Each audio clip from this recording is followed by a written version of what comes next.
Alright, so I warmly welcome you to this mid-year exam. Yes, 2025 mid-year exam. Let's do section A. Which constitution, that's number one, which constitution adoption method involves the participation of more than 50% of the eligible voters? Which constitution adoption method involves the participation of more than 50% of the eligible voters? And of course, the answer is definitely referendum. Yes, aka plebiscite. Referendum is also known as a plebiscite. Eligible voters are required to participate in a public decision. Number two, identify the law which empowers the president to appoint a commission to review the constitution. Identify the law which empowers the president to appoint a commission to review the constitution. You know, for any commission headed by the chairperson, all right, to review a constitution, the president has to assent to that. The president has to the president has to appoint, the commission to review the commission. So what do we call that power? That law that empowers the president. That law is called Inquiries Act. Of course, the answer is D. Number three, during the pre-colonial governance, chiefs and village elders worked together to ensure that there was order in their societies. During pre-colonial governance, chiefs and village elders worked together to ensure that there was order in their societies. This kind of governance showed that chiefs, of course, the answer is definitely C. The answer is definitely C. You know, the chiefs were doing all that just to make sure that enemies didn't enter into their camps. Very simple. They wanted to defend their chiefdoms against enemies. That's the answer. Number four, in 2010, country A had presidential and parliamentary elections. No presidential candidate got an outright majority of votes, which means during these elections, the MPs actually were voted for perfectly. When it came to presidential candidates, none of them won. None of them actually won in these elections. The election had to be conducted for the two top winners. The election had to be conducted for the two top winners. This is referred to as, of course, the answer is B, election rerun. Election rerun. Number five, when an alien, which means when a stranger, a foreigner, when an alien, aka foreigner, obtains full rights and privileges of a natural citizen for his or her adopted state, and there is no discrimination of any sort, this means that the naturalization is, the answer is A, complete.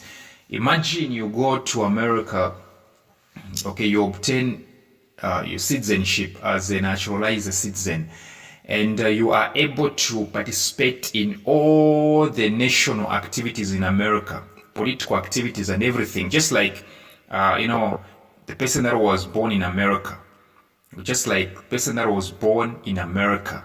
Yes. So what do we call that one? We call that one complete naturalization. Complete naturalization. It's complete. Yes. Number six, which quality of a good citizen states that one should be willing to attempt several times in order to accomplish worthwhile goals? Which quality of a good citizen states that one should be willing to attempt several times in order to accomplish worthwhile goals? And of course, the answer is D. Perseverance. The answer is D. Perseverance. Number 7. What was the name of the chairperson for the commission that came up with the Universal Declaration of Human Rights? What was the name of the chairperson for the commission that came up with the Universal Declaration of Human Rights? Of course, it was a female. Yes, the answer is A. She was she was first lady to the president of the United States, Roosevelt. So the answer is Mrs. Eleanor Roosevelt. I don't know if it's Elena or Elena, I don't know. Number 8. International human rights are classified into 3 categories. International human rights are classified into 3 categories. Which of the 3 categories include the 1972 Stockholm Declaration of the United Nations Conference on Human Environment? Which of the 3 categories include the 1972 Stockholm Declaration of the United Nations Conference on Human Environment? And of course, the answer is definitely C. Collective rights. Yes, these rights are simply, rights which are benefited by groups of people, not individuals. Groups, a group of people. Collective rights. Civil and political rights are these rights which are benefited by individuals. These ones make sure that the government does not, infringe the rights of an individual. But collective rights are simply rights which make sure that the rights of groups are respected. Yes. Number 9. The Anti-Corruption Commission defined corruption using the following terms except dash. The Anti-Corruption Commission defined corruption using the following terms except dash. But of course, the answer is practicing. Yeah, so according to the ACC, according to the Anti-Corruption Commissioner, corruption is accepting, corruption is giving, corruption is obtaining. According to ACC, corruption is not practicing. It doesn't define corruption as practicing. Number 10. According to Transparency International Zambia 2014, statistics show that individuals in rural areas pay bribes more than those in urban areas because, according to Transparency International Zambia 2014, statistics show that individuals in rural areas pay bribes more than those in urban areas because, I'm sure that you know this one, right? In villages, you realize that people pay more money actually in terms of corruption. Okay, what could be the reason? Well, the reason is that they don't want the services to be deprived.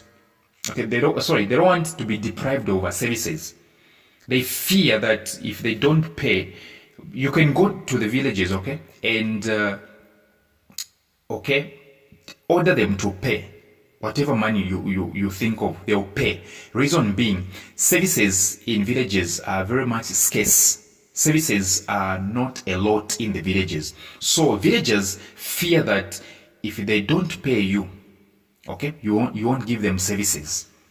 See? So the answer is B. They fear being denied of services. Yes, they do fear of being denied of services. They fear, if you don't pay, according to the demand of this person, we won't have which guy up. Number 11, which of the following statements best describes the major cause of corruption in Zambia? Which of the following statements best describes the major cause of corruption in Zambia? Of course, the answer is definitely D. Social and economic cause. Yes, people are not living, high standards of life. So their low standards of living actually are forcing them to engage in corruption. So the answer is D. Number 12, which feature of our culture entails that every generation can discover new things and invent better technologies? Which feature of culture entails that every generation can discover new things and invent better technologies? Of course, the answer is definitely C. It's cumulative. Cumulative. Culture is cumulative. All right. It keeps on developing, piling up. All right. Okay. The knowledge that we had last year, okay, has developed. Actually, we're experiencing new things. That's why people shouldn't be dying early. Life is getting better and better.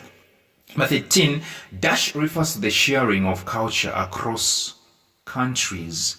Dash refers to the sharing of culture across countries. And of course, the answer should be global. Yes, global culture, which is C. 14, dash associations are organizations that monitor the actions of the government to ensure that it follows the democratic procedures and uphold citizens' rights. Dash associations are organizations that monitor the actions of the government to ensure that it follows the democratic procedures and uphold citizens' rights. Of course, the answer is a civil societies, which is a civic. 15. Zimiso suffered from a liver disease called cirrhosis, which led to her death. Zimiso suffered from a liver disease called cirrhosis, which led to her death. This indicates that she had been abusing a substance called alcohol. The answer is A, alcohol. You abuse a lot of alcohol, you suffer from cirrhosis. 16. Why was Narcotic Drugs and Psychotropic Substances Act of 1993 enacted by the Zambian government? Why was Narcotic Drugs and Psychotropic Substances Act of 1993 enacted by the Zambian government? And of course, the answer is definitely A. To prohibit trafficking, exporting, possessing, and use of narcotic and psychotropic substances. There was this act which was enacted in 1993. It was dealing with two substances, narcotic drugs and psychotropic substances. Yeah. 17. Differentiate alcoholic abuse from substance abuse. Alcoholic from substance abuse. And of course, the answer is D. Alcohol abuse is when one drinks too much alcohol, while substance abuse is when one abuses substances.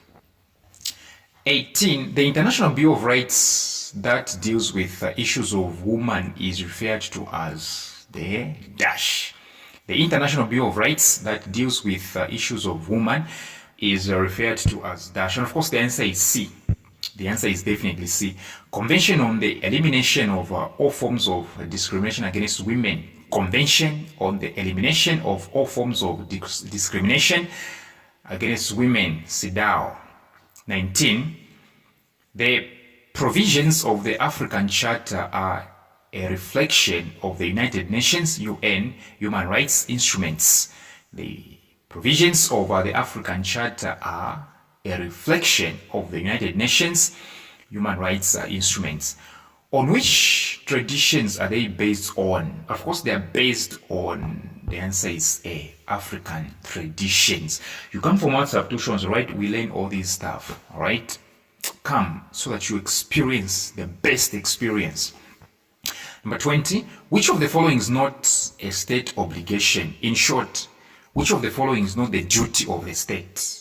Of course, the answer is A. The government shouldn't be cleaning and, helping in health environment. No, it is your duty as a citizen to do that. Clean and health environment, that is not the duty of the government. Come from WhatsApp tuitions.